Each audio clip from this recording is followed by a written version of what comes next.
안녕하십니까 여러분, 압구정 수달입니다. 압구정 2구역 신현대의 소식지가 발간됐습니다. 신현대 소식지 주요 내용 살펴보도록 하겠습니다. 압구정 2구역 재건축 사업은 지난 3월 13일 목요일 압구정 지구에서 최초로 정비계 결정 및 정비구역 지정이 고시됨으로써 도약의 계기가 마련되었습니다. 압구정 2구역 조합은 6월 18일 수요일 시공자를 선정하기 위한 입찰 공고를 하였으며 9월 27일 토요일 시공자 선정총회를 개최할 예정입니다. 지난 6월 13일 금요일에 있었던 대의원회에서 시공자 선정계획서, 입찰 안내서, 입찰 지침이라고 하는데 이 부분에 대한 안건이 86%의 높은 찬성률, 총 투표수 118표 중에서 101표로 가결되어 통과되었습니다.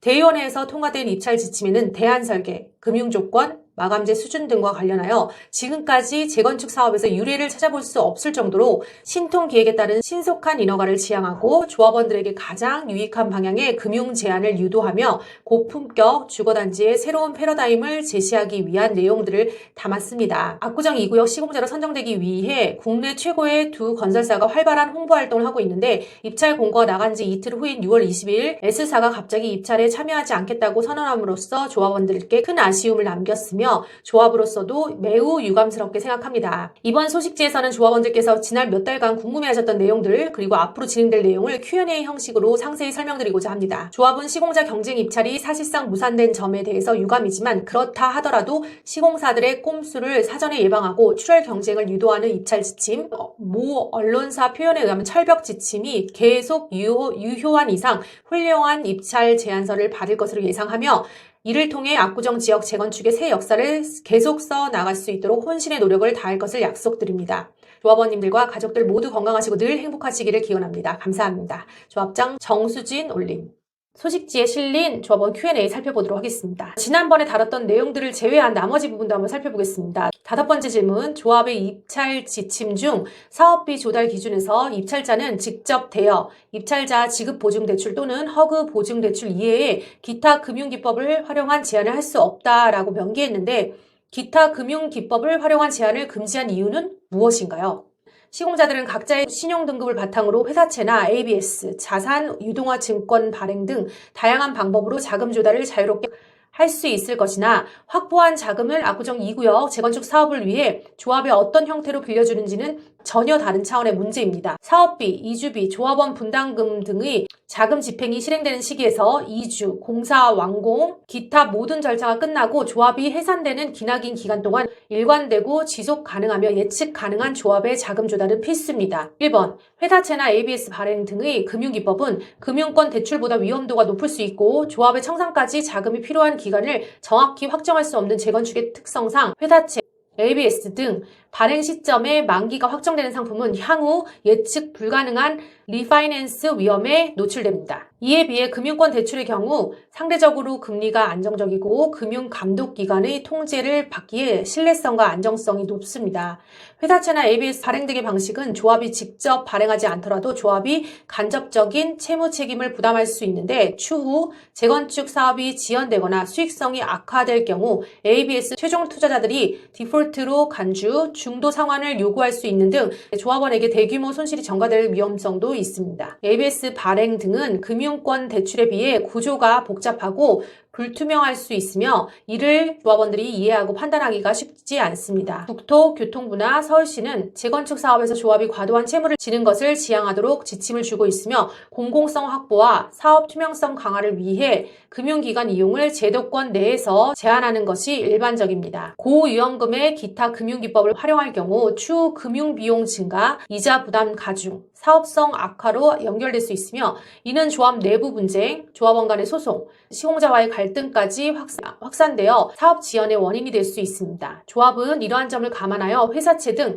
기타 금융기법 등의 활용 제한을 못하도록 한 것입니다. 기타 금융기법 등의 활용 제한 금지 규정은 한남 4구역 입찰 지침에도 똑같이 있고 S사는 한남 4구역 입찰 과정에서 이를 전혀 문제 삼지 않다가 왜 우리 2구역에만 이러한 규정이 S사의 입찰 참여를 막으려는 의도라고 주장하는 것인지 도무지 납득할 수 없습니다.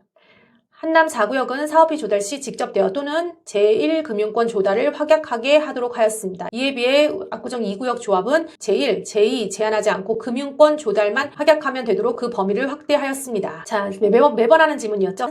기본 이주비와 추가 이주비의 차이점은 무엇이고 기본 이주비와 추가 이주비의 금리 차이는 어느 정도인가요?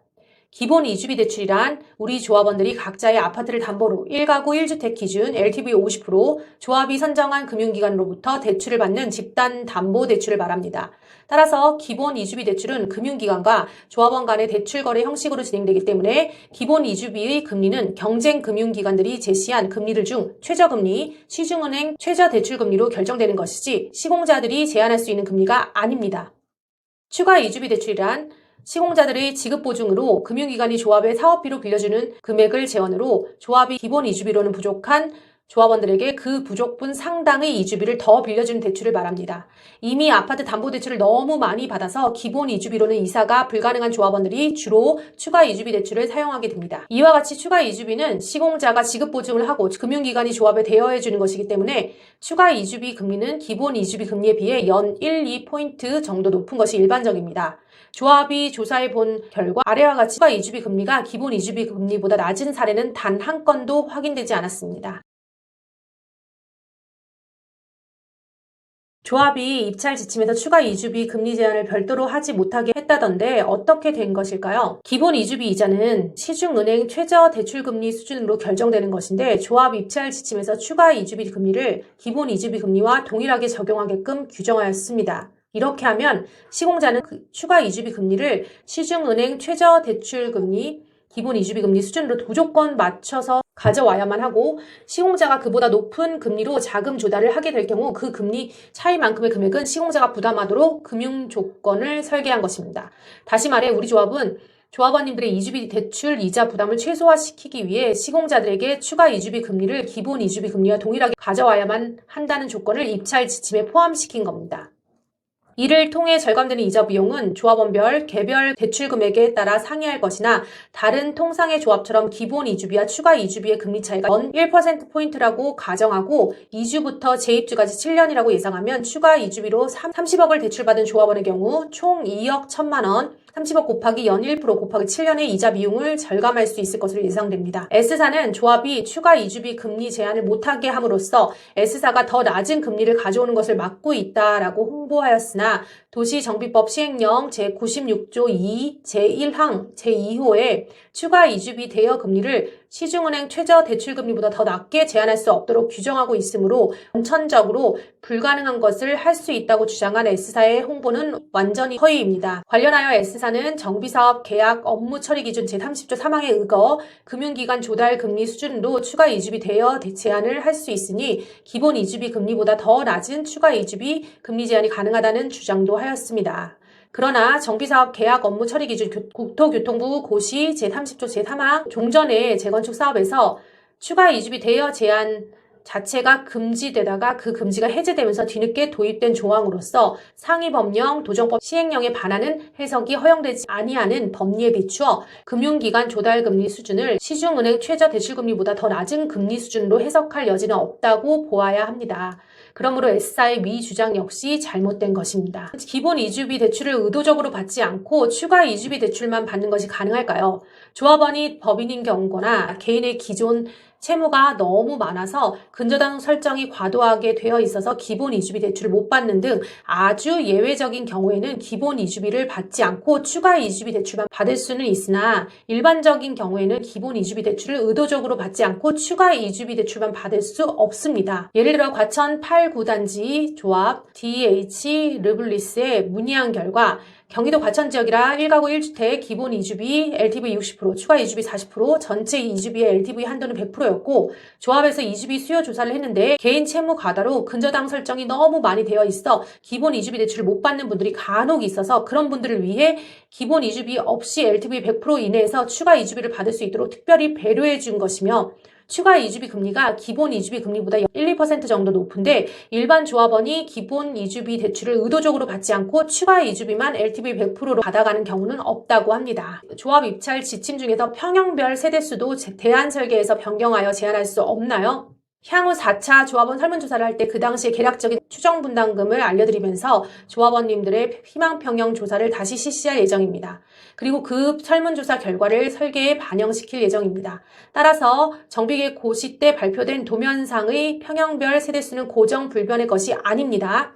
조합의 입찰 지침상 대안설계에서 변경하여 제한할 수 없는 항목은 각 주동 층별 세대수지 평형별 세대수는 얼마든지 변경할 수 있습니다. 종전 자산 평가의 기준 시기는 언제이며 구체적인 평가 방법은 어떻게 되나요? 도시정비법 제74조 1항 5호에 의해 종전 자산 평가의 기준 시점은 사업시행 계획 인가의 고시일이 됩니다. 아파트 등 집합 건물의 소유 및 관리에 따른 법률에 따른 구분 소유 부동산은 건물 부분과 그 대지권 사용, 대지 지분 소유권을 일체로 하여 거래사례 비교법을 적용하여 감정평가를 하게 됩니다. 거래사례 비교법이란 대상 물건과 가치 형성 요인이 같거나 비슷한 물건의 거래사례와 비교하여 대상 물건의 현황에 맞게 사정 보정, 시점 수정, 가치 형성 요인 비교 등의 과정을 거쳐 대상 물건의 가액을 선정하는 감정평가 방법을 말합니다. 종전 자산 평가액 순위를 공개할 수 있나요? 관리처분 계획의 내용으로 종전 자산의 평가는 조합원들 사이의 상대적 출자 비율을 정하기 위한 것인 점을 감안하여 개별 통지를 원칙으로 하나 조합원들의 요청이 있을 경우 조합 내부의 절차를 거쳐 전체 순위를 공개할 수도 있습니다. 과거와 달리 요즘은 조합원들에게 종전 자산 평가액, 개별 통지할 때 전체 순위를 공개하는 조합이 늘어나고 있는 추세입니다. 조합 입찰 지침에서 책임 준공 확약서 제출을 의무화하지 않았나요? 조합도 책임 준공에 대한 중요성을 잘 알고 있습니다. 다만 정비사업장에서 S사가 책임 준공 확약서 제출 조건이 있으면 입찰 참여를 거부하는 사례가 많아서 S사의 참여를 유도하기 위해 우리 조합 입찰 지침에는 책임 준공 확약서 제출을 의무화하지 않았습니다. 입찰 과정에서 시공사의 책임 준공 확약서가 제출되지 않는다고 하더라도 조합은 시공자 선정 후에 체결할 공사 도급 계약서에 시공사가 함부로 공사 중단을 못하도록 하는 책임 시공 조건을 포함시킬 예정입니다. S사가 갑자기 입찰 포기를 선언한 이유는 무엇일까요? 압구정 2구역 조합은 재건축 사업의 성공적인 완수를 목적으로 시공자들의 현혹성 제한을 원천 차단하고 조합원들의 최대한의 이익을 보장받기 위해 입찰 지침을 마련하였습니다.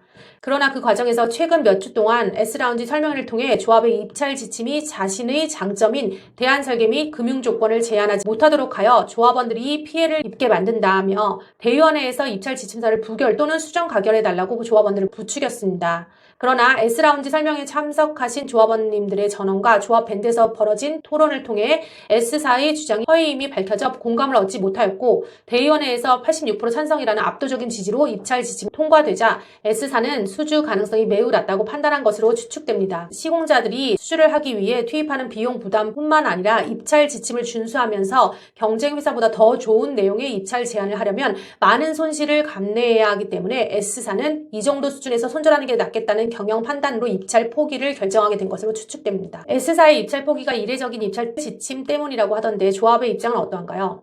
S사는 조합의 입찰 공고 6월 18일 이틀 후인 6월 20일에 압구정 2구역 공사 입찰을 포기하겠다는 공문을 인편으로 조합에 전달함과 동시에 각 언론에 보도 자료를 배포하였습니다. S사의 입찰 포기 사유로 조합 입찰 지침 중에 대안설계 범위 대폭 제한, 2번 모든 금리를 CD 플러스 가상금리 형태로만 제시, 3번 이주비 LTV 100% 이상 제한 불가, 4번 추가 이주비 금리 제한 불가, 5번 기타 금융기법 등 활용 제한 불가 내용이 담겨있기 때문이라고 하였습니다만 1부터 5까지는 위 내용으로 설명을 대체하겠습니다. 이례적인 대안설계 및 금융조건 제한이라는 언론 보도까지 낸 S사는 2구역 조합이 자신들이 잘할 수 있는 대안설계와 금융조건에 손발을 다 묶어놓아서 입찰을 포기할 수밖에 없었다 하면서 다른 구역으로 가버렸습니다. 그러나 위의 5가지 입찰 지침은 양 회사 모두에게 똑같이 적용되는 것이고 S사에게만 특별히 불리하다거나 H사에게만 특별히 유리하다거나 하는 조항은 그 어디에도 없습니다. 서울시의 한 관계자는 위 언론 기사를 읽고 우리 조합 입찰 지침이 너무나 잘 만든 지침이 보이는데 언론에서는 이걸 왜 이례적이라고 하는 거냐는 반응을 보이고 있다고 합니다. 위의 5가지 입찰 지침은 재건축 속도와 비용 절감이란 두 마리의 토끼를 다 잡으면서 시공사들의 꼼수를 막기 위해 조합이 심혈을 기울여서 만든 어느 언론사의 표현을 빌리자면 일명 철벽 입찰 지침인 것입니다. H사만 입찰에 참가해도 경쟁 입찰처럼 좋은 제안서를 제출할까요?